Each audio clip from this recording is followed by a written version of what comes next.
David, look who's here. Look who's here. We got him on. How long did it take? A month? A month. Whenever the first one was. Oh yeah, by the way, periodically I'm going to be getting up just to check that the camera isn't like tweaking out. Yeah, that's fair. Next time, I think you could invest in a small mirror. I might do that, but I mean, what's even the point? It would be a better investment than these fucking $3 waters you're getting people. Oh my God, this guy.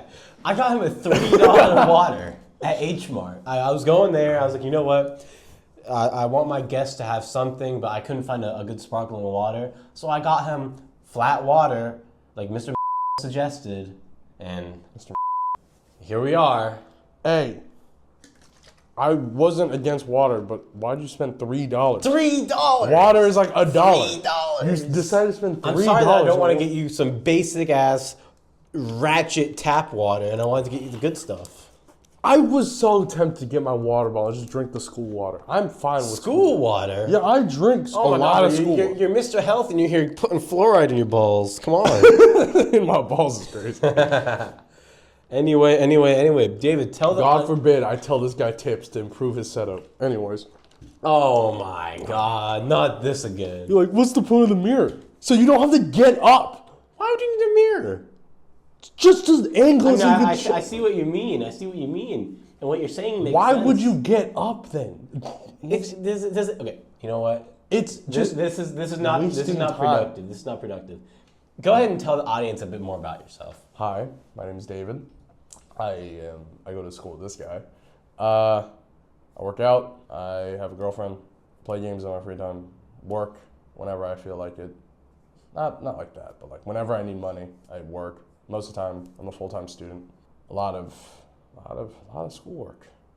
You're as I said, an AP biology sufferer. I wouldn't say that. I'm thriving in that class. Not a lot of other people are. Oh, I also manage a lot of my family's financial records. Love it. Big finance guy? No, because I could speak English. I could read English. That's a pretty good skill. Yeah, you would assume so. Okay, so you work. Where do you work? I used to work at Chopped, but the management there was bad, so I left even though I was paid handsomely. Now? Yeah, and now I DoorDash whenever I need money. Is it worth it? Yeah. I think DoorDash it's one, you get paid handsomely for doing nothing. Two, the flexibility is very nice. I used to have to work 15 hours a week. Not have to, but I used to work 15 hours a week. Mm. And it was basically my entire Sunday from morning to night, I was at the workplace. And then Monday, right after the shift, right after school, I go to work. So that's 2 days out of my week gone that I could have been spending doing schoolwork. And I felt like that was, especially in AP exam season, that's not doable. I can't do that. So I decided to leave. That was on top of the fact that management sucked. But I left and then decided to do DoorDash so I could have that time back. I could have agency over my time. I get paid more now. Really? $20 an hour. Wow. Before I got paid $17 with tips, and that was with summer. So in the slow season it was like $14, $15. But now I get paid $20 just by driving. It's not hourly, is it? No, it's based on offer. So DoorDash sends you an offer, and that offer has like a number like associated, like tips plus distance is the amount of money you make. You can either accept it or decline it. Declining it hurts you negatively because it decreases your acceptance rate, and your acceptance rate is important for these perks. DoorDash has a rank system. This is the meta. DoorDash. This is the meta, guys. Rank system has the silver, gold, and platinum. Platinum being the best. And these are actual benefits like high priority for catering orders, so you get more tips. Early scheduling, you have discounts on DoorDash, like a 30% discount. That's a lot of money. You get 30%. How often do people tip you? Every order. Really? Every order. Because especially when you're shopping for them. So DoorDash, if you're gonna do delivery in your free time, do DoorDash, don't do any other. And no, I'm not paid. Well, technically I am. I'm not paid to say this. We'll get him a sponsorship. No. It's good because if you opt into all the types of stuff you could dash for people, you'll make a lot of money. The only reason I make 20 an hour is because I have a red card. I'll show you it. It literally has no money on it. It's like a credit card, but it's this. And what you do is you basically go shop for people. And usually they tip a lot of money. I had a $42 tip on a shopping thing the other last week. The first order I ever got, $30. I got $30 tip. First order ever. It was Outback. That is considerable. Yeah, and it was crazy because all I had to do was pick up the food, deliver it to them, have a good day, walk away, and I get a 5-star review. Hey, just how it works. I think that's one of the early jobs that young students could get that is definitely worth their time. But you can only be 18 and over. Yeah. But if you're gonna if you want to have a better balance over your life, just DoorDash. I've been recommending to everyone. He has been recommending it to everybody. Yeah, everybody. Because when I find something good, I don't like to gatekeep. I hated working at Chopped. Like, it was cool. Food's cool. Initially was there. When I was initially there, I loved it during the summer. And then management issues. Then other people got treated differently. And I started getting treated differently. How are you treated differently? Let's say I was qualified for my work, didn't get paid for it, and then this other guy with 3 years of work experience, but joined, right? And it's given like, oh, he has 3 years. Of course he's paying more. He didn't do anything. I did triple what he did in a week, in a day. Wow. He didn't do anything. After 2 months, he didn't learn how to do anything. But he had 3 years of work experience? Yeah, 3 years of work experience. Couldn't take a customer though. After 2 months. Did you work at the register or? No, okay, at Chopped. Explain to me. So the role at Chopped is you do everything. Mm-hmm. Sweep, clean, prepare, assemble stuff, take customers, everything. Any role in a restaurant you can think of, the Choppers did it. There's no designated like janitor or like designated cook. Yeah. We did everything. He didn't do anything. He was so slow at it, which me and my 2 homies, shout out Chandler and Noor, we all left. It was so funny because it felt really good to but like leave an establishment that treated us exactly like a number, despite telling us, oh, we care about you here. I bet my manager did care about me, did care about all of us, but she kept lying. Hell, she even said stuff that was crazy, like how we were blackmailing her for just trying to negotiate a higher pay. That it is, I don't think that. That's crazy. Yeah, who needs it? So, she was lying to you, like lying? Yeah. Like what kind of lying? Like was it like white lies?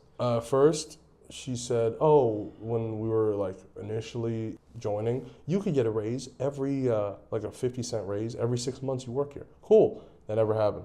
Matter of fact, she gave me a 9-cent raise. How long did you work there? A year, like several months. After 9 months, I left. 9-10 months. And this is coming off the credentials of, 1, I learned how to do everything in a month.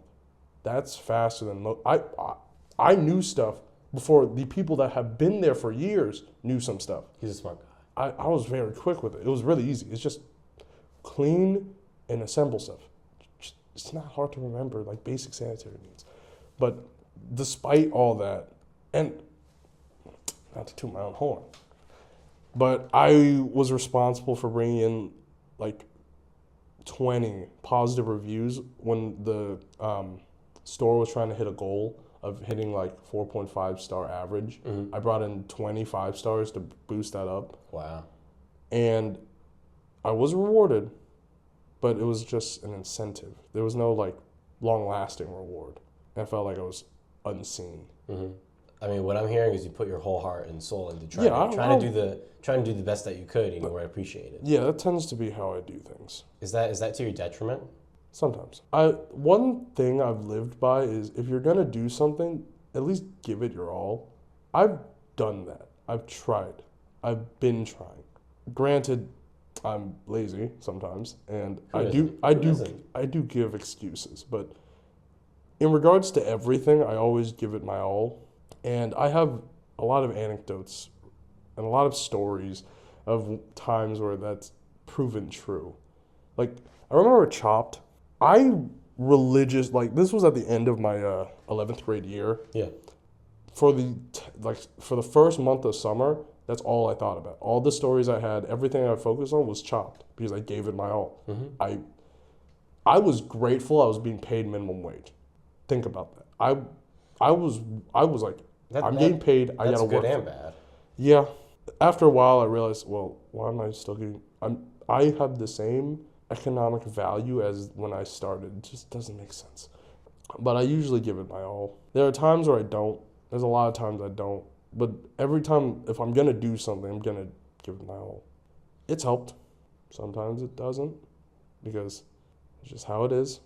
I mean, what do you think of people who try to portray that they are giving it their all, but in reality they're not? I mean, maybe they think that they're giving it their all. Or like, how do you know when you're really trying as hard as you possibly can? You have to be confident about it. If you truly were giving it your all, you could be 100% confident about the fact that you're saying it. I did give my all. I've given my all for that job. Initially. After a while, there's no point. But I know I did. When every single waking thought you have about something is that very thing, Mm-hmm. that's giving your all. It's obsession. It is obsession. It's not good sometimes. Other times, it can help.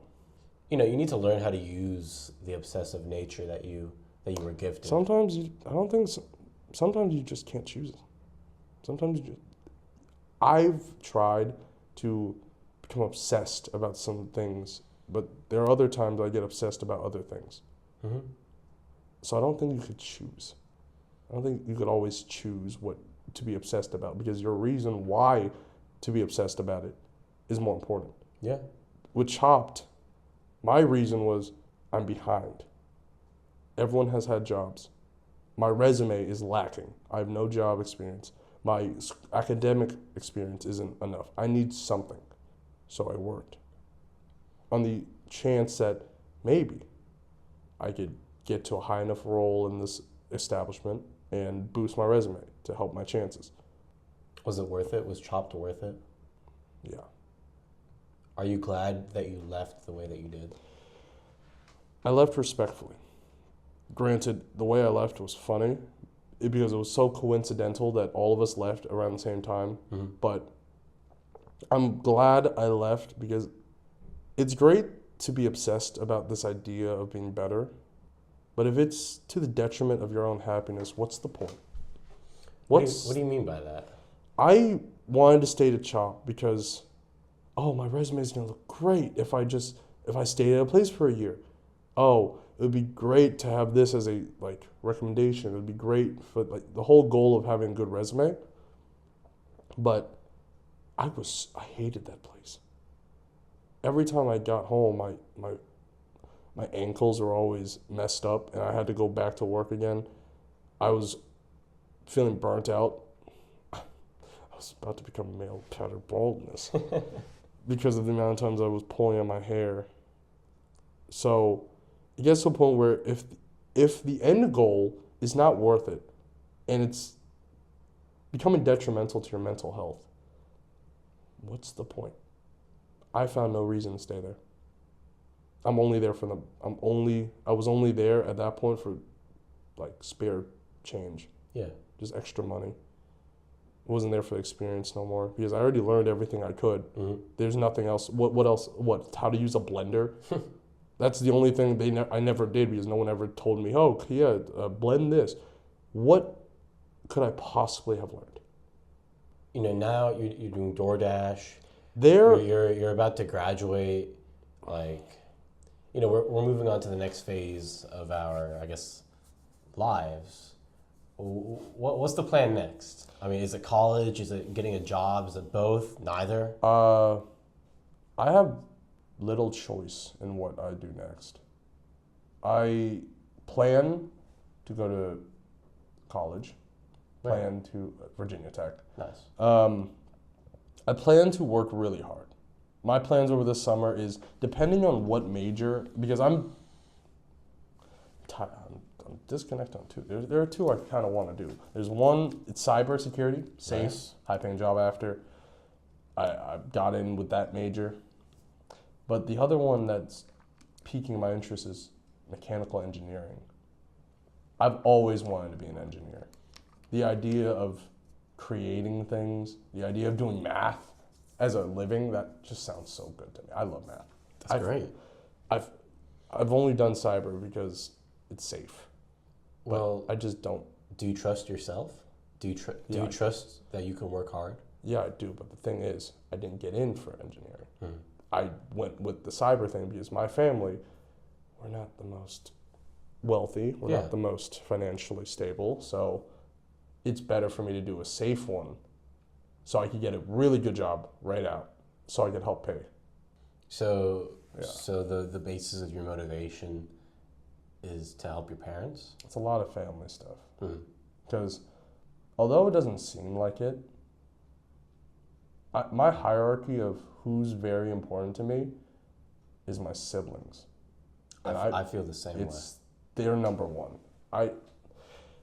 There's stuff my parents done that I don't think I could forgive them just yet. But my siblings, I've always cared about them.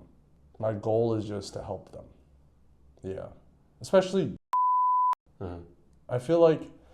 I love too, bro. I always love talking to him. I feel like the issue with him is, I feel like he's losing it. He's in 10th grade. Granted, I wasn't locked in 10th grade. I wasn't the best. But just something, he has more potential. I see his potential. He's just not expressing it. And I try, and hell, oh my God. My parents are on his ass all the time. All the time. They won't hop off. And I'm always there to tell them, give him a chance. They don't. He's like 16, right? They don't give him a chance. Their opinion of him is automatically, he's a loser. He's pathetic. He's a failure. I am always the one to shoulder that burden and tell them, give him a chance. If they say some excuse, I always cut them off and say, give him a chance. What does he like to do? It's not the issue what he likes to do. It's okay to have hobbies. Like, I play video games. That's perfectly okay. The issue is he doesn't do the stuff that will help him get ahead. So my belief is school. Oh, that's another pet peeve I have. I could go on. This is why I need the questions. I need the question. I could keep rambling and rambling. We have plenty of time. Okay. But one of my biggest pet peeves is when I see people, especially people taking hard curriculum like AP classes, and they are actively not doing anything about it. School's busy work. School doesn't matter. School matters. It does. It does. School does matter. I'm getting tired of people saying that school doesn't matter. School is the one factor that helps you get ahead. It's been proven time and time again that school is that one factor that pushes people ahead in society. And additionally, you can drop names. I'll cut them out. No. People like that. People that have no consideration for other people in class. I'm so tired of trying to sit in my classes, work hard, learn the content, get better, learn more about who I am as a worker, and try to focus. I hate nothing more than people that are obnoxiously loud and annoying and actively disrupting the class. You know who you are. It's just frustrating. And the most frustrating part, some of these people immediately downplay the feelings a lot of people in that class have about the difficulty of the class by saying, oh, this class is so easy, or they're making jokes about it. I get it. You're in the presence of your friends. But to what extent is your horseplay or horsing around coming to the detriment of other people? I mean, that's something a lot of people don't think about. They don't necessarily think about how their actions are going to affect people. Maybe they think up to like a certain extent, but they don't have that sense of like, oh, if I do this, it might affect this person this way. I think it's just a greater issue. Or- I've been or is seeing it more. ego? I think it's an issue I've seen more and more through my experience of high school, but also in the public. Now that I'm growing up and I've gone out, spoken to people older than me, seen more experiences, been to more places, nobody has compassion really. You don't have that empathy for strangers no more. I don't see that empathy or compassion people have with strangers. And given I'm not perfect, there are Nobody is times, perfect. there are a lot of times where I just dislike or despise some people. Despise. Dislike, hate, whatever. I agree with you. There are times, but I just don't understand how hard it is to see the perspective of the other person. Like teachers, for example. Disruptive students, they make their jobs so much harder. They're people. They have lives outside of it. They have to show up to school every day, 40 hours a week, sometimes a lot more because they're teachers and they have to prepare outside of class like we do. But those disruptive students have no compassion for them. Why are they just actively disrupting their class? The teachers didn't just go through 4 years of college and then get a license and then taught for tens of years of a subject that they, I assume, love, just for students to ruin that for them. I just don't like that idea. You know, that's something that I have noticed, especially during my senior year, is that I get we're all tired. Like I get seniors are all tired. we're tired, but also the teachers are tired too. They're probably more tired than us. Like they spend their whole day teaching 150 kids a subject that half of them don't give a fuck about, and they're just there and they have to keep up their good face, and they go home with all these disruptions and new school rules and all these things happening, and they still have to do their lesson. Your teacher's mom could have literally just died, and they still got to go teach that damn class. Because adults have to work. Adults have to I just work. don't like how all these people, guys, I get it, we're teenagers. We're also adults. I get it, we're young, but we have common sense. Why are we not treating these other human beings with the attention and compassion that they earned and deserve? They earned our attention. They should have earned our attention. They don't have to prove to us that they are worth paying attention to. And compassion, that's just a given.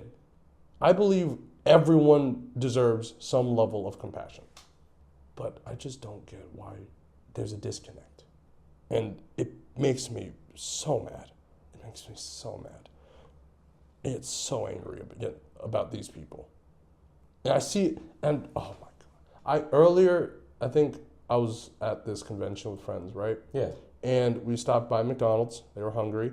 And after we stayed there for a while, I went down, it was a 2-floor McDonald's. Mm-hmm. I went to the first floor. I saw a homeless guy. He was asking me, can I get an orange juice and like a Big Mac? I was like, he only asked for orange juice. I was like, you want a Big Mac too? He was like, yeah, sure. I bought him the food. Granted, he became weird after, but my friends immediately judged why I helped the homeless guy. And that, I haven't stopped thinking about that. Why did they judge me or question me on why I would ever help a homeless man? And that's something like I've heard a lot. Where is our compassion, our empathy for others? Why do I have to be questioned for why I helped a homeless guy? Isn't it the morally responsible thing to do? I think so. I don't know. That experience kind of made me reflect a lot about why. Do you think that your friends, they were just afraid? Because I really do think that some people are afraid to be compassionate. I don't think it's that. I think they were looking out for my well-being because they saw the guy, and granted, afterwards, I immediately thought this guy was skeptical because he said something crazy to this little girl and her mom.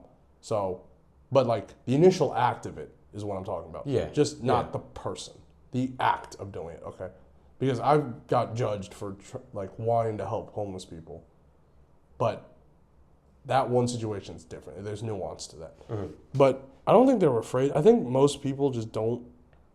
It's out of fear because there's this belief that homeless people deserve to be there. They're all crazy. And granted, there are trends showing that America has a weird homeless people.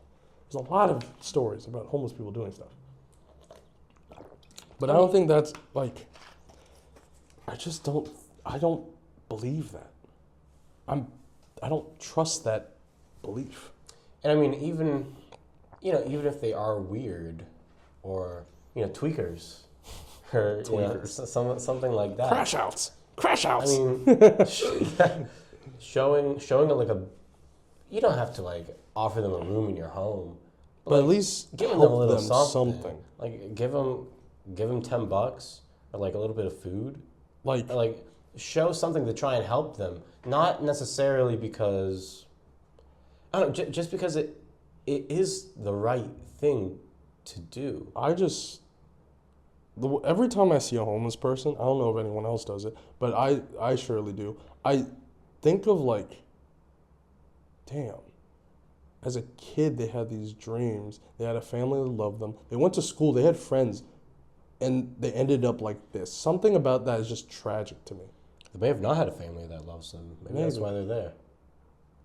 I can't assume anything, but there's just this assumption when they were younger, they've had friends, they've been in school, they've done these things, like I did, but they ended up like this, and it's tragic to me. Do are you compassionate to homeless people, for example, because you would want other people to be compassionate towards you or people who you care about if they were ever in that situation? Because I'm sure at least one person we know is going to end up homeless. Yeah. Or is it? I just feel like that's a very selfish way to think about it. Or is it just genuine, intrinsic want to do I think good? it's the idea of caring for them. I don't like something about treat others the way you want to be treated. Yes, treat others nicely. It's selfless because you're treating others like nicer. But in reality, it's a selfish way to think about it. Treat others because that's how you want to be treated, not just because you want to treat them good. There's a difference between a selfish, motivation and a selfless motivation. Yeah. The selfish one is treat others the way you want to be treated. You're thinking about yourself, so that's why you treat others nicely. But the selfless would be like, treat others because the way you want to treat them. Treat them nicely. Kindly. Be kind. Because it would make them happier. Well, would you say that, like, if I give a homeless dude $20, but I do it because, like, oh yeah, it's the right thing to do, and love thy neighbor, stuff like that, does that make it less? I don't want to say morally justified, but is that less good than just doing it out of pure kindness? I think the act itself is good. It's just, maybe I'm just looking into it, but I just believe the connotation, the context of it is different. Here, I'm gonna give you $20 because that's what a good person would do. That would make me a good person. Versus here's $20. I want to help you out. There is a difference. There's a difference. There is a difference. Because it connects to the idea of treat others like how you want to be treated. It's an inner look. It's an inner perspective on behavior versus an outer look on behavior. Would you say that people are intrinsically selfish and you have to learn selflessness? Yeah. It's a behavior. I'm an AP Bio, and we've learned a lot about evolution. Yes, evolution, natural selection. If it's even real. Of course. Natural selection is a concept where selection pressures in the environment select for certain behaviors and attributes about organisms for them to survive.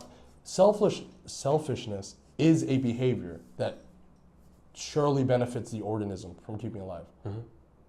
Think about it. You or this other guy is about to die. If you focus on him, he survives. But if you focus on yourself, you survive. Of course the selfish one would win if a organism had the selfish behavior. So I believe humans are intrinsically born with selfishness because that's in our genetic code. It's a behavior every human has because it's kept us alive. So how are you able to, obviously you're not perfect, nobody's perfect. No, I have my moments. How were you able to develop such strong empathy or compassion for other people? Like a lot of things, it takes a lot of work. It takes a lot of work and a lot of learning. And it's a long journey, I'd say. I've had a lot of times where friends of mine would do things that I didn't support. But even despite that, I still was empathetic towards them. I sided with them and I understood them. And I never judged them for what they did because I understood where they came from. And I feel like that's good. But I'm going to give an example. Yeah. My friend Soren, shout out Soren if you're watching, he had this girlfriend, it's ex now, from Romania, so it was long distance. We make fun of him, so just because we do, don't make fun of him. But this girl was first mentally not healthy. She made him do shit that no partner should ever make. Like,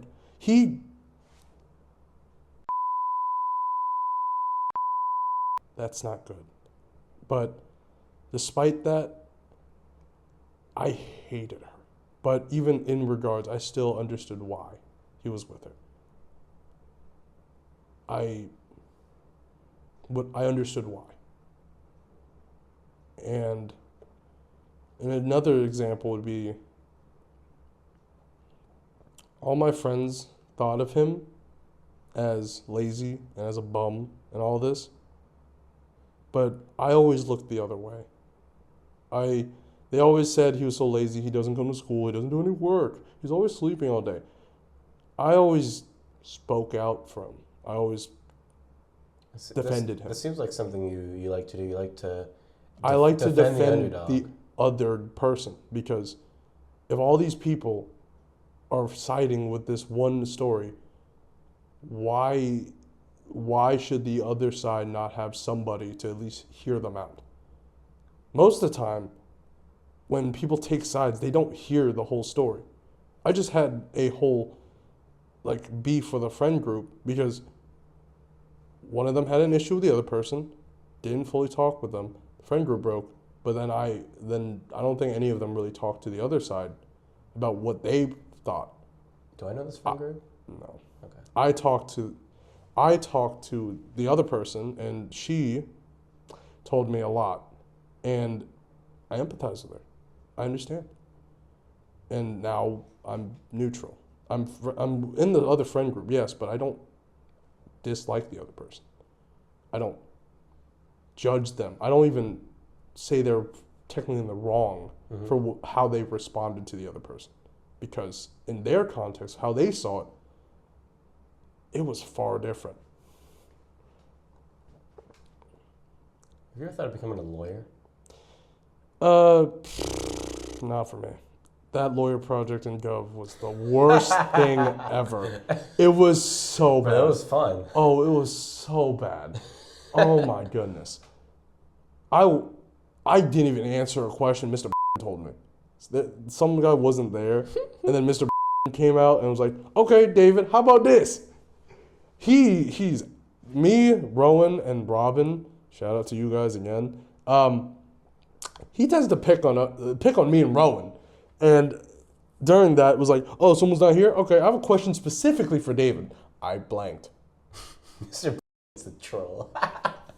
I love Mr. Guy. I love Mr. Guy. It was a question that another group from another class made, and he just said it. He didn't even say, "Oh my god." I love Mr. That guy's funny. He's one of my favorite teachers. I like him because he's so aware that we're seniors and it's so difficult for us to care. Care. I care too. It's difficult for the majority too. And I'll say this. I mean, where does the motivation to still care about school come from? Because it's probably a lot different than mine. What's your reason? I want to know yours. I want to know yours first because apparently you said it's a lot different. Well, mine stems from purely, do I respect the teacher? And I respect all my teachers this year. And there have been times where I didn't respect my teachers, and I'll be so real with you, I didn't do the work. But if I really think my teacher is qualified and they know what they're talking about, and I feel like I can learn something from them, even if I don't care about the subject matter, I'm still going to try. Like in my English class, what in God's name am I going to learn from reading a mystery novel and doing a rhetorical analysis? I took AP Lang last year. I probably know more about rhetorical analysis than the teacher. I doubt it. Yeah, I doubt it, but for effect. For dramatic effect. For dramatic effect. But the point is, I respect my English teacher because she cares. So I do try in the class. That's it. That's where I think that's a factor. I know for some teachers, like Mr. my bio teacher, he really loves his shit. Mm-hmm. So I'll work. I'll do all the studying. I'll do the study groups. I'll review. I won't cheat. I'll be a good student. But some people cheat so easily. Do you feel bad about cheating? Yeah. Given that if it's a good teacher. If it's a bad teacher, I don't care. I don't care. I don't cheat though. I don't. I've never. But I think a factor, I think the respect for the teacher is a factor for me caring. I think one main factor is I don't want to be how I was in middle school ever again. I don't want to be that person ever again. How are you different? Middle school, here's something that your grades will never show. They'll never show how you were like as a person. Grades do not define you. My grades back then, as good as they are now. It was a 4.0 in middle school. But I was a completely different person. It was bad. That was during quarantine, and I already know some people are not the same. That was bad for everybody. During that time, I considered taking my own life. And I was a middle schooler. I had a lot left. But I've actually heard that from a lot of people. I've heard that a lot of people during that time, they really did consider that route. But yeah, taking their life. I did. I know I did. It was just so much. But I think that's a great motivation for me to keep going. I know I just spoke about, you need to think selflessly.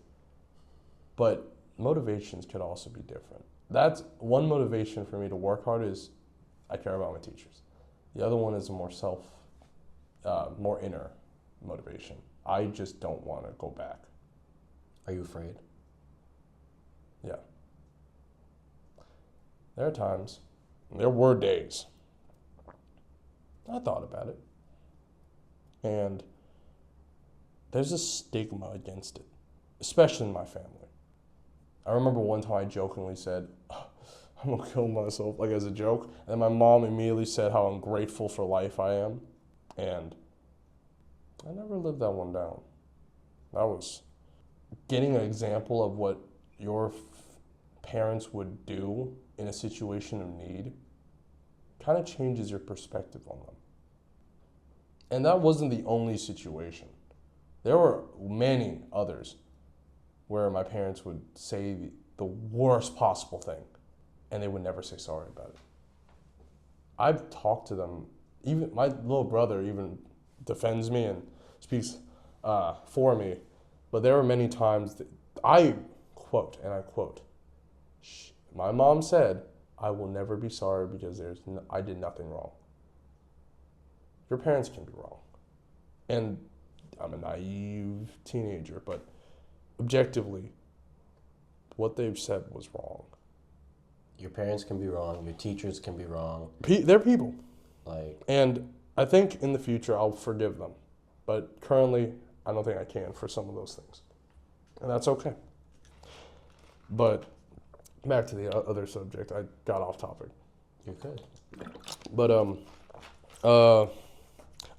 that's another motivation. One, I'm the oldest. I have a role to play in my family, especially when since I'm the oldest, I have the highest chance of pulling my family out of whatever hole they're in right now. I'm about to go to college, great at school, very hardworking, all that, and very clever, very quick. All that adds up to me having a lot of pressure to succeed.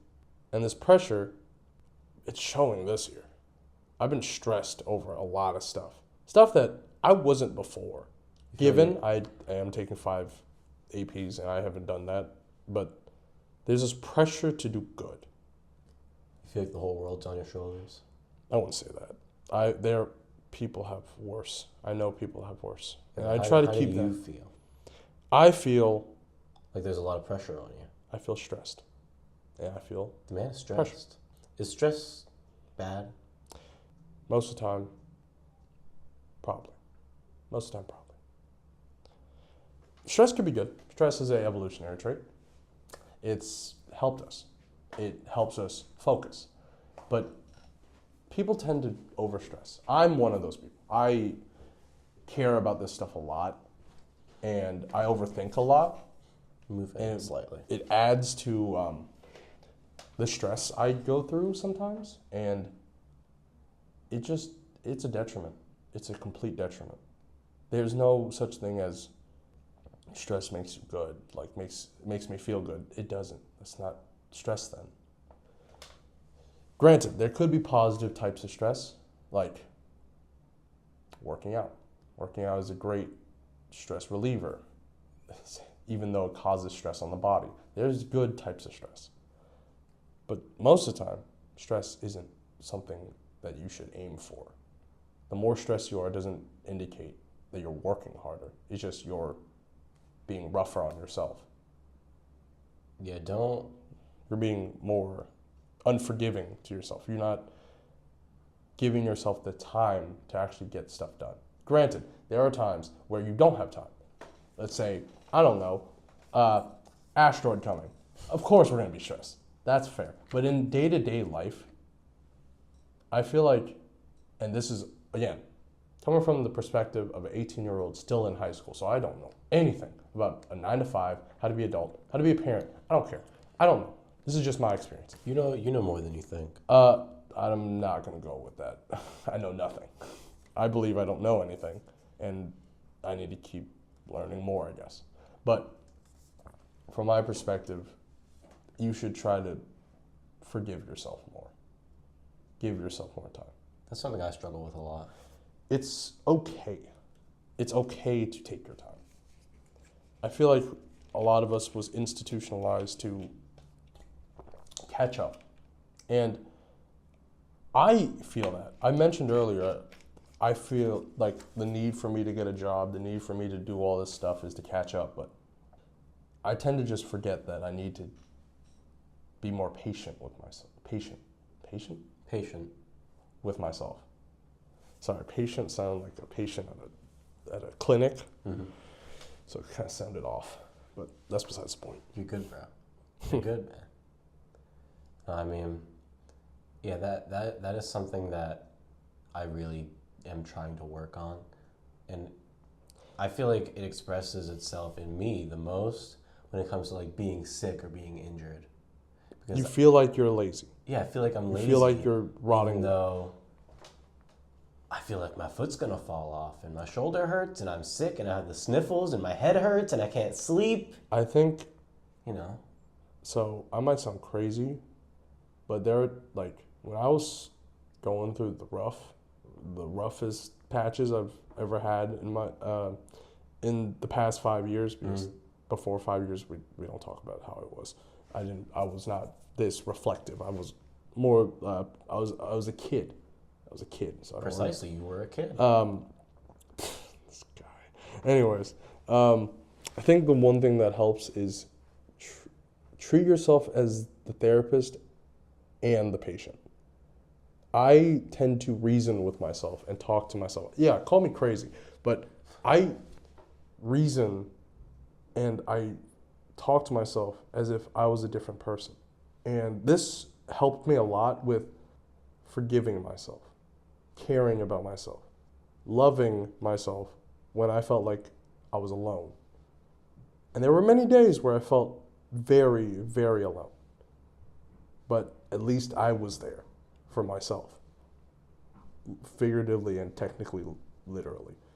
But it has helped a lot. I would tend to take these therapy walks, is what I call them. I would just go outside, walk, and just comfort myself, talk to myself, talk verbally out loud so I could hear it as well. Call me crazy, but I feel like it's helped. You know, that's one of the reasons I started my YouTube channel. I do the same thing what you do. There's a constant dialogue going in my head. I constantly talk to myself. I hear voices in my head. Get out of my skin! Get out of my way! Sometimes it is like that. Sometimes it is like that. You know, I like to try and refine my opinions and become smarter. And a way that I've been able to do that is by, you know, literally filming myself and listening back to what I had to say. And I think that really helped me become more articulate and, you know, just have better opinions. That's one thing. Better opinions. Where is that? More refined opinions. You know, because a lot of people take their opinions, they'll be like, I don't want to politics. Trump is bad. Trump is good. And they'll just hear that and they'll be like, oh yeah, Trump is bad. Trump is good. I think the word you're looking for. What word? I think the term you're looking for is more original, more. I don't think there is an original opinion. Not what I meant. More. What is it called? An independent opinion. Independent. One that is not heavily influenced off of what other people said. It's what you make of it. It's your opinion. Yeah. And I think that's what you're going with this. You don't want to spew your opinions that people most likely. What is happening? sorry. There are people out there, and I'm a little uncomfortable because they're just staring in and wondering what. We're fine. Okay. Back to what. It's pretty awkward. Yeah, you know, having 3 people stare at us while we're talking to a camera. I mean, they can hear what we're saying. What? You don't think that door isn't soundproof? I know, but I don't think I'm talking that loud. You were talking pretty loud. Oh, God. Okay. Anyways. But yeah, having more original opinions. Yeah, because I feel like the purpose of this is I feel like the purpose of this channel is not only express your opinions that you find like they're yours, even if they sound like someone else's, even if they are someone else's, they're opinions that you've created, and that's a personal accomplishment of yours. Yes. You want to be, hey, I'm glad I'm able to express my own original opinions that I could confidently say I came up with, I created. Even if they were influenced by other people, I had complete control over them. And you just want to share them. And that's fair. There's one thing I don't like. Why are people so quick to doubt or judge people that they don't really know on their goals? The other day in statistics, I heard like this group of people behind me just making fun of what you do and saying that like, oh, he's corny. Okay. Why do you feel that it's necessary to go out of your way and belittle someone for a goal that they're clearly putting in effort for? A lot of effort. When was it uncool to try? Granted, there's a reputation. YouTubers apparently are always failures, but that narrative is changing. Why are we keeping it up? George clearly is working really hard. Why can't you guys just support him on his journey? It's just so annoying to hear. Especially when some of these people, I feel like, are your friends. That's one thing. If you're friends with someone, why in God's green earth do you not support them with like endeavors that they choose? I'll always support my friends, even if I think they're bullshitting. There's a lot of times I feel like some of my friends are like lying through their teeth. But as a friend, I'll support them on their goals because I know what it's like to not have anybody. I'm not letting them go through that. That's not the point of friends. That was never the point of friends. If I acted like that to all my friends, God, please stop being friends with me. Do not talk to me. That's not what friends are for. That's not what they're supposed to do. They are supposed to be there for you. They're not supposed to talk you while you are down. They're not supposed to shit talk you while you're down. It's just so frustrating hearing people so spiteful of people just trying to achieve their dreams. I think that is out of fear. I feel like it's an insecurity. It's ego. That's where I think the ego question comes in. I think it's ego, because a lot of the times, it's like the Honda Accord issue, and I've heard this from a YouTuber. I've never heard of this. The Honda Accord. People, when let's say you win a lottery and you get a Honda Accord out of it, people will congratulate you, but if you won a Lambo, people will say the system's rigged. People don't want to see you succeed more than what could be possible for you.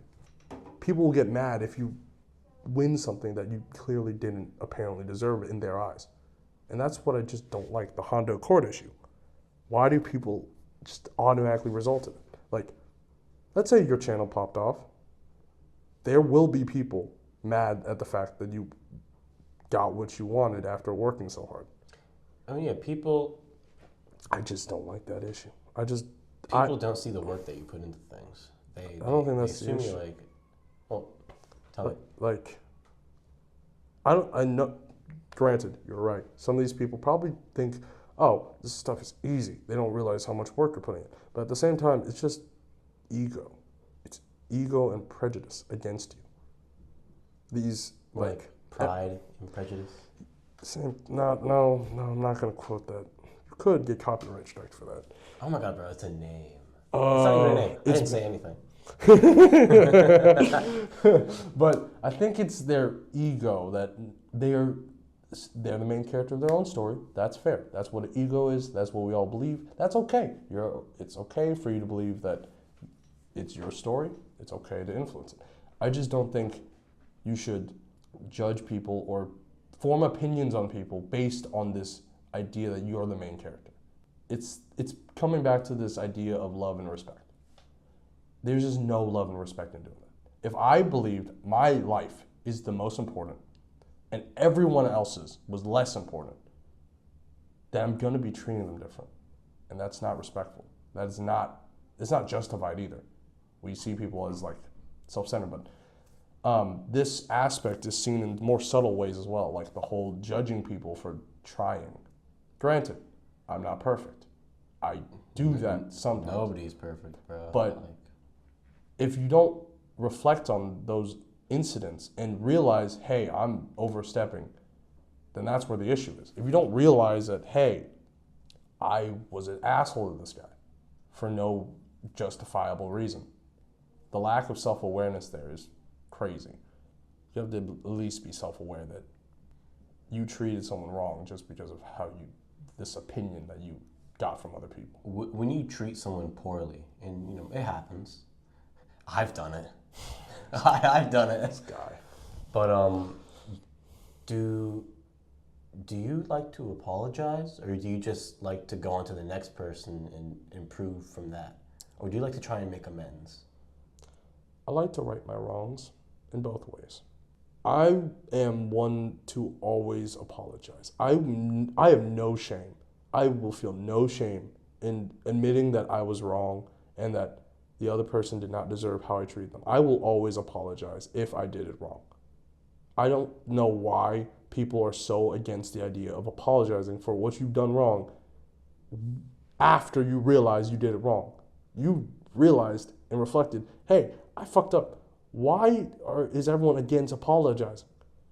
It's always like, well, it is what it is. There's always a reason to apologize. So I feel like I'm the type of person to apologize to the person I did wrong. And I'm always trying to improve. Not in an objective way, like I must be better, I must do, but I think morally, as a person, how I treat other people. I'm very big on empathy, very big on loving thy neighbor. I'm not religious, but I just believe we gotta care for each other. Yeah, that's something that you've helped me with, I would say. Something that really stuck with me is I'm not gonna call myself a very good stand partner. I'm gonna be so real right This now. guy, he trash talks them. Okay. I'm gonna be graceful here. Graceful. I put effort and I can be a dickhead. I can be a dickhead. Yes, really. but granted, you were doing what you thought would help your stand partner in getting better. That's telling them what they did wrong so they can improve. That's okay. But I think in that situation, you two were different people. You guys didn't match. Her way was focusing mostly on what they did good so they can have the confidence to keep doing better. Yours is focus on the negatives, the stuff you didn't get good so you could fix them and get better. Both are okay. Both are good. Both approaches are good. I just think the situation of stand partners was not the right situation. It wasn't. You deserved a different stand partner. She deserved a different stand partner. Oh man, oh my god, I feel I was a dickhead. I really was. And at least you can admit it. Through the whole experience, a big part of me wanted to, really did want to help her. But there's also like 5-10% in me, and this is something I'm really trying to work on, that was just like always questioning, like, why are you even trying? And then when when I was getting on her and being a dickhead, when you were like, yo, stop. Yeah. I literally, that's just like. And like tell you exactly the extent, the main reason I did it is because I heard her side from my girlfriend. Girlfriend's great, by the way. Anyways, my girlfriend told me that at lunch, she was crashing out over the fact that you wouldn't stop like doing what you were doing. She was really mad and upset about it. And I just couldn't let my friend continue doing that to another person if I didn't say anything. Yeah. So I had to at least say something, yo, chill out. She knows. It's okay. And then, I still think about that today. And that's I fair. I would think about it all the time. You said that to me, and I was like, oh, he's right. Because it's almost like I didn't even notice it. It's habit. But it's okay now. And frankly, I think she could look past and see that you were just trying to be a good stand partner and tell her how we both can improve. And that's okay. I just think the whole situation was the wrong people at the wrong time. Yeah. I feel like your stand partner that would have helped you would have been Terry. Because he seems to be, he's very constructive. That would have been a good stand partner because you guys could bounce off each other and say, oh yeah, this is what you did wrong. This is what we did wrong. We got to work on this together. What I wanted from her as a stand partner was to tell me when I was doing something wrong. But did you express her that? I feel like I did, but maybe I don't know. Did you make it clear though?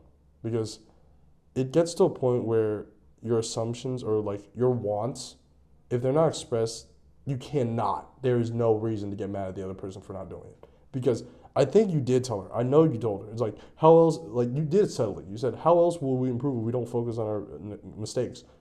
I think it's better to say, hey, damn, I just named, hey, stand partner, cut that out. Yeah, I'm cutting out all the names. All of them. Hey, stand partner. I think for me, if you could like point out what I did wrong, my mistakes, that would really help me become a better player. It would mean the world to me if you could tell me like what you would prefer in order for you to get better. I think that conversation would have prevented a lot of frustration on both ends, and certainly would have prevented a lot of resentment, that any resentment that built up, and most likely would have made you guys way better players than you are now. Granted, you guys are good players, but I think doing that small change would have made a greater impact than just sticking with what you wanted without telling the other person. Communication is really important. Would you say that that's something that people aren't good at? Communication? Yeah. Tends to happen. I'm not going to, okay, granted, I'm not that good at communication. I have a lot of habits that aren't the best, but... I think I will get a mirror. What you're saying makes sense. Yeah, but I think it's something you have to look past and practice. Thank God I have a girlfriend. I'm going to ramble for a second about having a girlfriend. What's it like to have a girlfriend? It's cool. You have like your own best friend. Granted, if you like, given that they are your best friend and you're really good friends with them. Anyways, I think the most important part of a relationship is that you have to learn to communicate effectively with another person. That other person can never understand what is going on in your brain unless you tell them. They will never understand and they will never know. You can't just be petty and just punish them for not knowing what you wanted because you didn't tell them. And I've learned that because I've done it and I regret it, but I've always blamed myself for like me feeling bad after because I did it. I didn't tell her any of it. I think nowadays we don't have that stimuli. Not a lot of people have that situation where they could openly practice communication. Nowadays it's normal to ghost people. There's all these rules about how relationships work and friendships. We don't communicate to each other the same way we do. Like, let's say a friendship, right? Let me think of a situation where I haven't had this talk. My friend, I think I expressed and openly communicated to him that some of the stuff he did was not comfortable. Like, I didn't like it. I didn't like the stuff he did around me, and I would appreciate if he didn't. And that's just an example of why I believe that friendships need more communication. Hell, I lost a good friend of mine just because of communication issues. Just because I chose not to speak to them. Mm-hmm. I regret it. I have regretted it, and I was wondering if I was given another chance. Could you ever make amends? I did. With this one person, I did. And made amends with him. And apologized, and he forgave me for the stuff that I did. And let me say this. It's not gay to love your friends. It's not gay to love another man. It's not. It's not. I love this man. It's a different connotation. It's gay if you like lust for them. That's different. But I don't think I don't like the idea of it's weird. You're weird because you say I love you to your friends. You're weird because you are this communicative with your male friends. That's something you only do with your girlfriend. Why is it weird that I have a strong friendship with the friends that I choose to be around?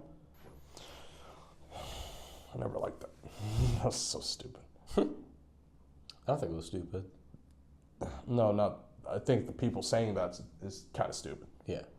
Like, how dare I, better my relationship with my friends? Well, for stuff like that, or, anybody who is, for lack of a better term, hating on someone else, I really, truly, and honestly think it just stems from them being afraid of confronting their own demons and figuring out, what do they really think? What do they really want to do? And I feel like it's just a lack of... Is it a lack of awareness? It's a lack of perspective. Yeah. People are quick to judge. I am quick to judge. But we're not perfect. I like to... Just one more time so you don't know, even though we look so amazing, grand, and wonderful. Shut up, bro. Get this guy out of here. Get this guy out of here. We are not perfect. perfect. We're close, but we're not perfect. Get out. We're not close. We're not close. We're teenagers talking on a podcast. We're not close. But I was forgetting what I was saying. I think it's just a lack of perspective. People are quick to judge, especially I am, and I'm working on it. But I usually am quick to judge because I don't think of the perspective of the other person. My experiences with friends is different from other people's. And other people's are different from other people's. Everyone has their own unique experience of what friends are. Mine has led me to a point where I need to treat them better. I need to treat my friends better. They are people that care about me. In that regard, there is no reason. I'm not justified in treating them the way I would treat my enemies. Clearly, that's what friends are. But his enemies. But at least I didn't say ops. My ops in suburban. I'm gonna have to bleep that out. Yeah. But when I judge people, it's usually a lack of perspective. It's a lack of. It's the unknowing of what they go through.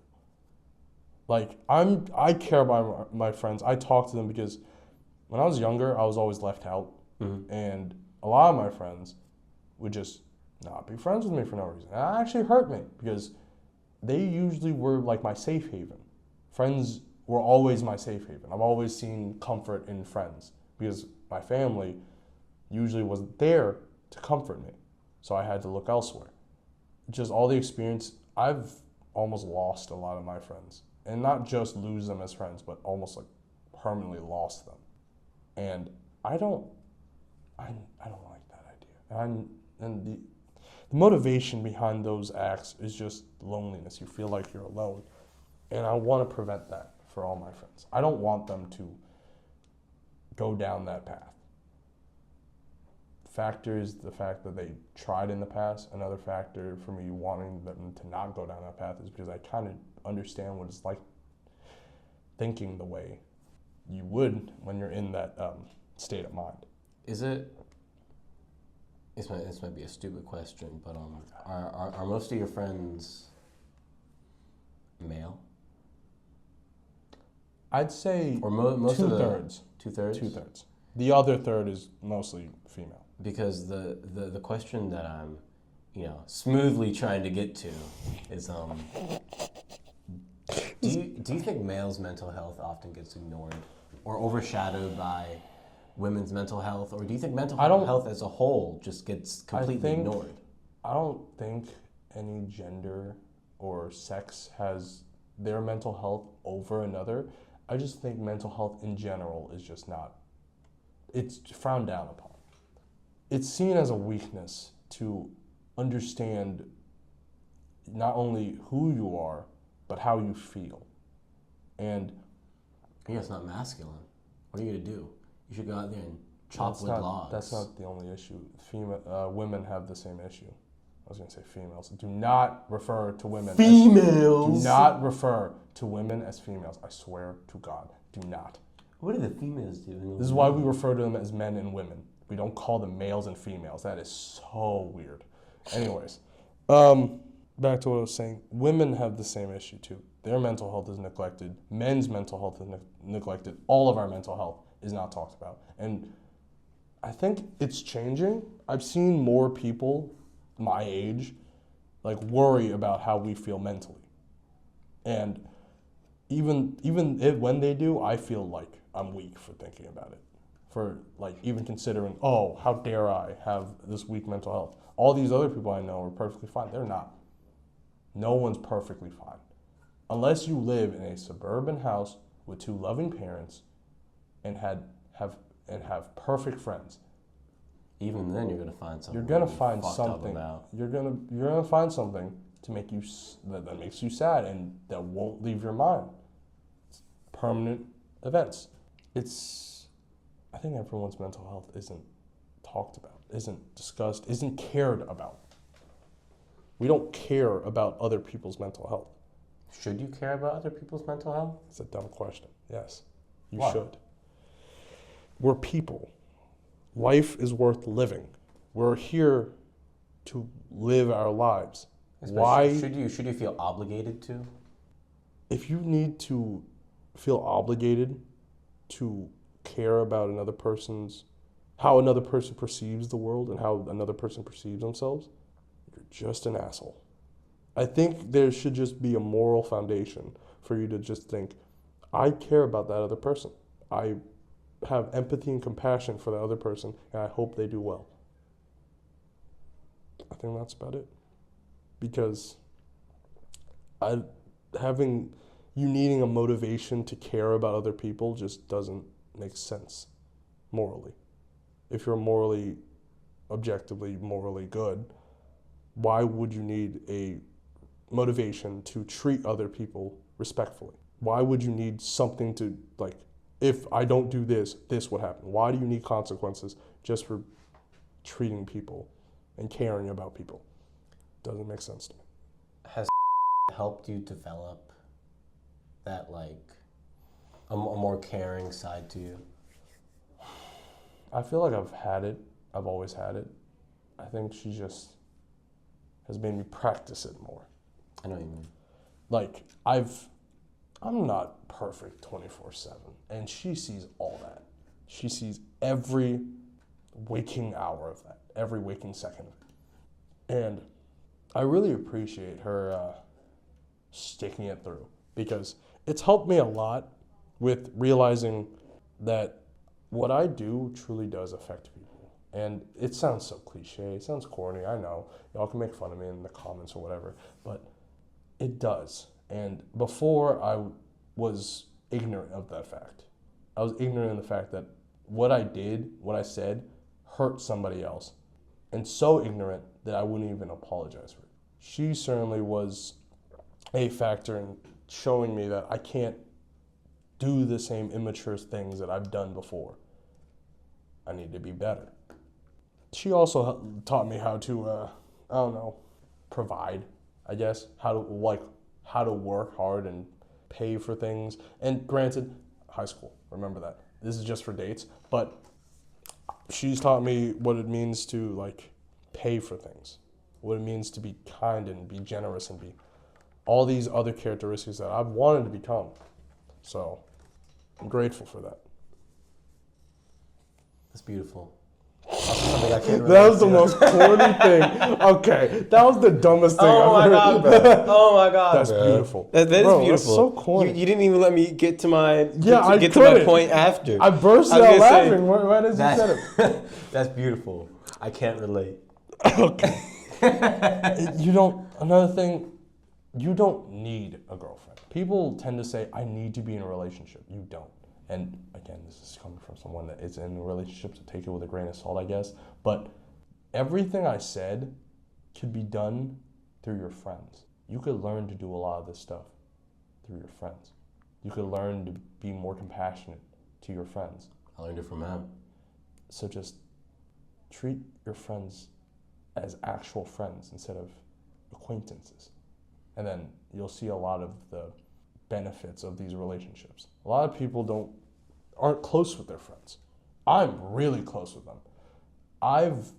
The second I've heard, like, horrible news, I immediately talked with my friends and we reasoned it out and we talked about it. We discussed how we felt about it and all that. It just pains me to think that some people just don't have that type of relationship with them, because it's not that hard to build. You just have to be accountable for the fact that if you want it, hold yourself accountable and actually have those conversations with them. I assure you, if they're your friends, they would not mind at all. Do you think it's your responsibility to keep a friendship that isn't benefiting you? No. If you believe, and again, your opinion is the only opinion that should matter. Your opinion about your life choices should be the one that matters the most. Because at the end of the day, it would be the one that would make you happy. But I think it's not your responsibility to stay in stuff like that. Think about it this way. It would be a disservice to yourself. It would be rude. If your sibling, if your friend, if your son, if anyone was in a relationship like that, would you speak out against it? if they were in a toxic relationship, would you have your opinions about it and would you tell them? I say I would. I did. So in that regard, why don't you hold yourself to the same standard? If you would do it for anyone else around you, why wouldn't you do it to yourself? It would affect you the most. That's a good point. And granted, not all decisions are perfect. I've had the similar reflection of, this person doesn't seem to be cool. And then I ended it, and then there was regret because I realized it was just one rough patch in a friendship. Friendships can have rough patches. Friendships are just relationships, but not intimate like that. They're not romantic, but they could still be intimate friendships. You could still have these really tough talks with your friends. You could still have, and honestly, having more intimate friendships, I feel like adds to the value of them. The good times are way better and the bad times are less bad.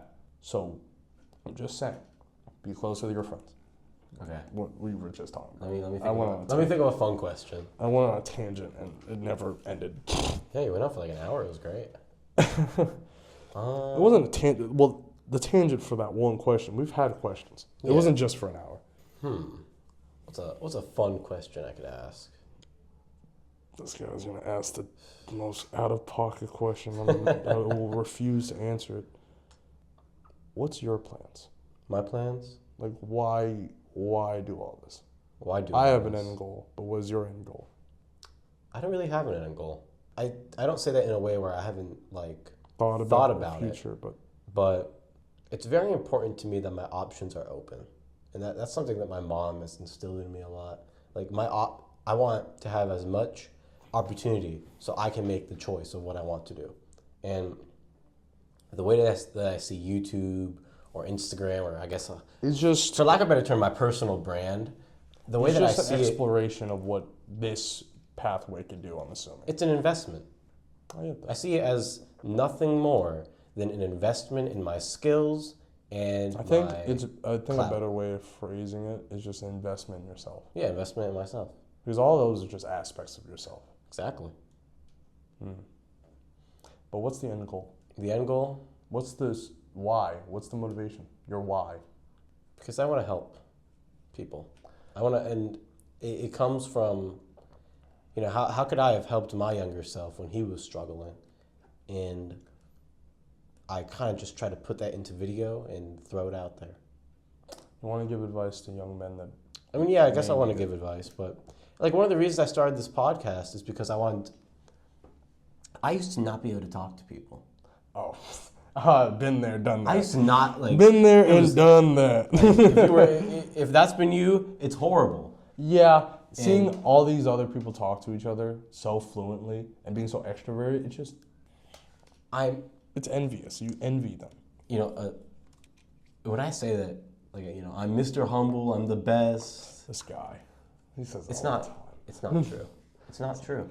And honestly, I'd say my suggestion: stop saying stuff like that. People will see you as a stuck-up instead of joking because they don't know you like that. I know you like that, so I know you're bullshitting. But a lot of people. I'm not really afraid of other people's opinions. You should. Why? Because if their opinion is strong enough, they could do something that will take you down, and that's. But why should I live in fear? That's not the issue. There are consequences to some of the stuff you say, and I feel like I understand your point of view. Don't be scared of other people's opinions. Do it for you, but you should also do it for the well-being of your future self. If what you're going to say is going to make people around you not like you and therefore decrease your chances of connections, what's the point of even saying it?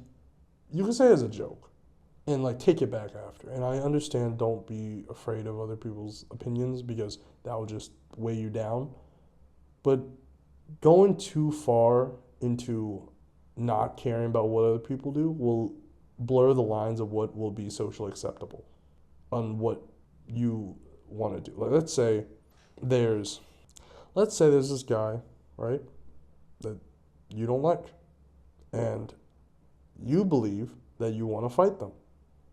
and you disregard the opinions of those around you, aka society. It's not okay to fight people just because you don't like them. This will have clear consequences against your future self if you went through with it. I just think if you're gonna, you should only do actions like your actions should be thorough. You should think about them. Like that could be a factor. I don't care about what these people do. So using that, you should do that and it's like, oh, I shouldn't this. I should do this because I don't care what other people do. I'll do it because I want to do it.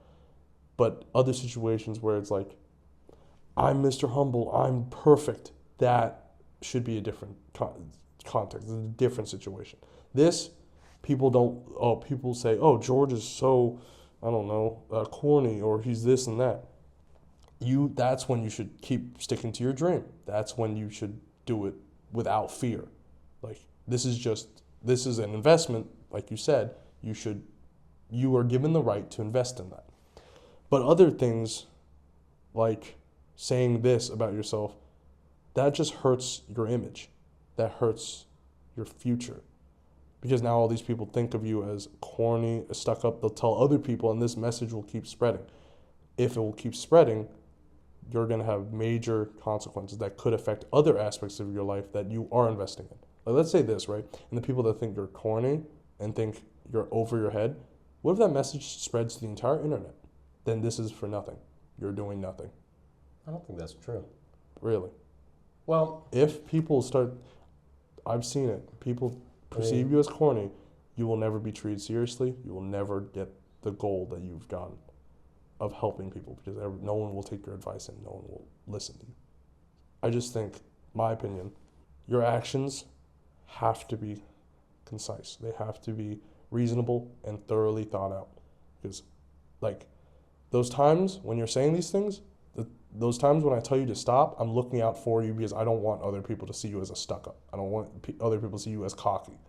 Because when you say these things, from an outsider point of view, you definitely look stuck up. Not stuck up, but you definitely look egotistical. And I don't want that for you. You're my friend. Oh yeah, I can look like a dickhead. I do it on purpose. But I don't see the benefit of doing that.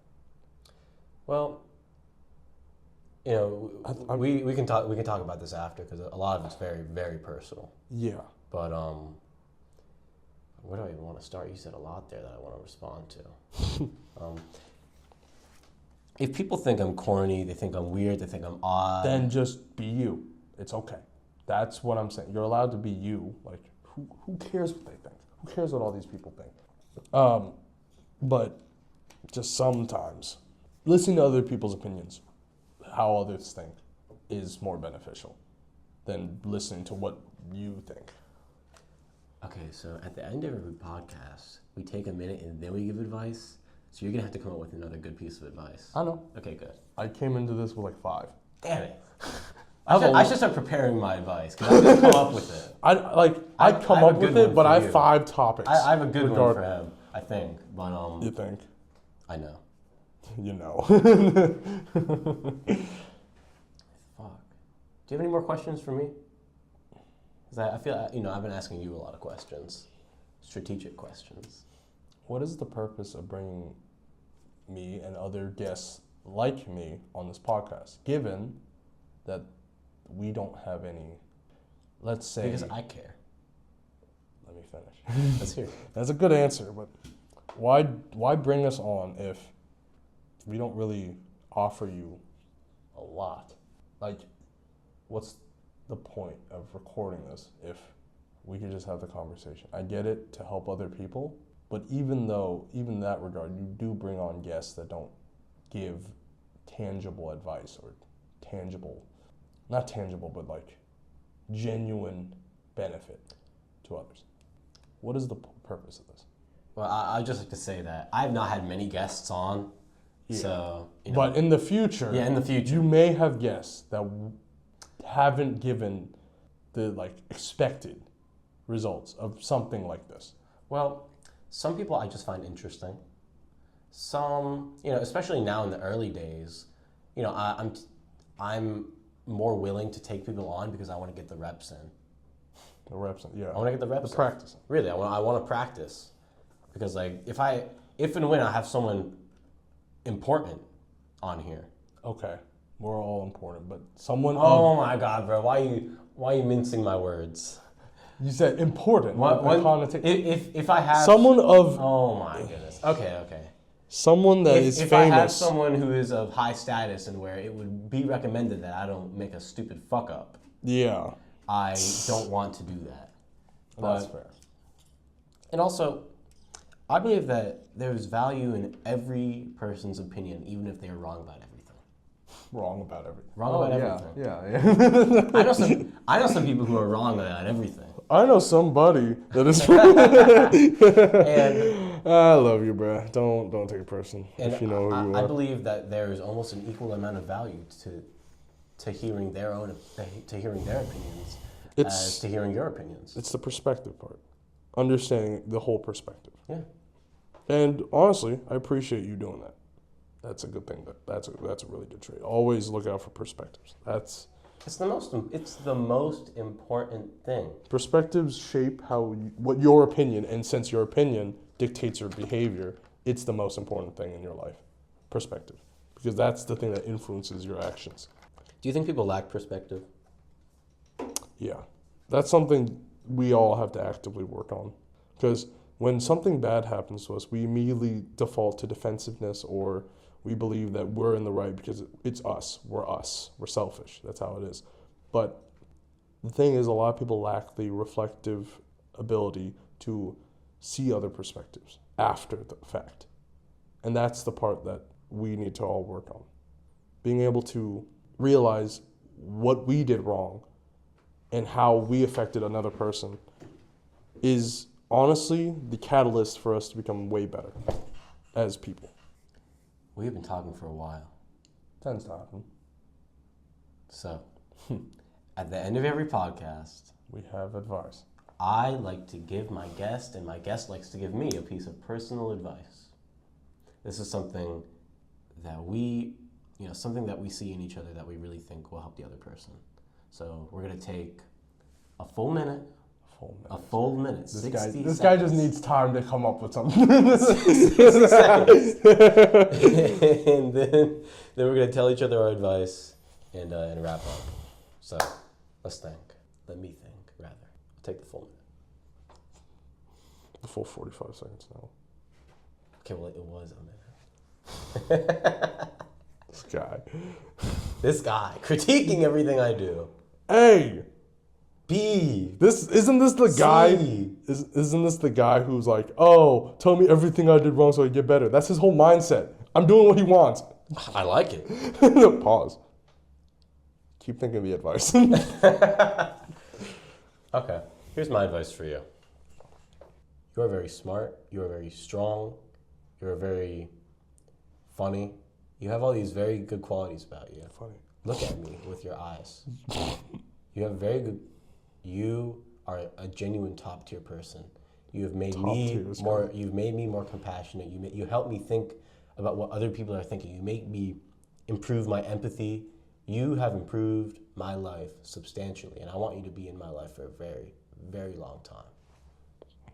Gotcha, bro. And the advice that I would give to you is don't be afraid of the world. Elaborate.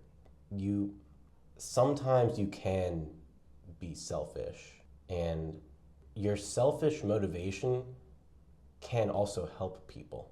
Your selfishness, if used correctly, can help your family. Yeah. And it can help investing your in friends, myself. investing in yourself. And I see that. But again, for lack of a better term, the world generally is kind of going to be against you. Tends to be how life is. And you don't have to conform to what it's saying. You could be yourself. You can be yourself. You can do what you actually look at me. You can do what you want to do. You can take risks. If you believe in yourself enough, you know that you can work hard, right? Can you work hard? Yeah. So why can't you take risks and do what you really think you want to do, what you know you want to do? I mean, I am. Just Well, yeah, but what there about? are some dreams I've had that I've pushed down. Yeah, but why can't you let them up? Sometimes it's the situation at hand. Other times it is my fear. There are a lot of stuff I've given up just because of fear or laziness or Listen, you don't rationalize. Don't think about a response. Just hear what I'm saying. I am. This is me listening, by the way. I always question. Yeah. I'm a questioner. I Don't critique a lot. Don't fear the world. Just believe in yourself. Really, you have to believe in yourself almost irrationally. I think you'll live a more fulfilling life that way. That's what I've seen. Anyway, it's your turn. As you continue with your goals and as you continue working hard, getting the wins and losses and all this, these experiences, right? All this will add to your ego. My advice, actually stay humble. And the best way to do that is perspective. Keep an open perspective on other people. Don't think you're superior to them. Because I've seen time and time again, people, especially in this subset of podcasts and like these influencers, these alpha male influencers and all that, they have this ego over the normal, typical person, the typical everyday person. Just because they look different, they have different habits, they have different hobbies, and they have a different number in their bank account. They treat others differently. I just think that's just so ignorant. That's so arrogant of them to do that. So as you continue down this line, this giving advice, working on yourself, it's kind of the opposite of what you told me. Look more outwards. Don't just look inwards. It's a balance of the two, I think. Because it's easy to become more self-centered when you're investing in yourself so much. So as you're doing this, just keep in the back of your mind that perspective is important too. I will. If you help me be more selfless, I'll help you be more selfish. This guy. I appreciate it, bro. I appreciate it. Yeah. What I said was true. I see you in my life for a long time. I really do. Yeah, I appreciate that's all, my friends. I expect y'all at my wedding. All of you. I mean it. Anyways. He means it. Anyway, we've been talking a while now. I think our time is done. Yeah, this room, we gotta leave. But thank you for watching. I appreciate it. He appreciates it. I've wanted to do a talk like this, a more serious talk with a friend of mine for a long time. He'll be on again. Yeah.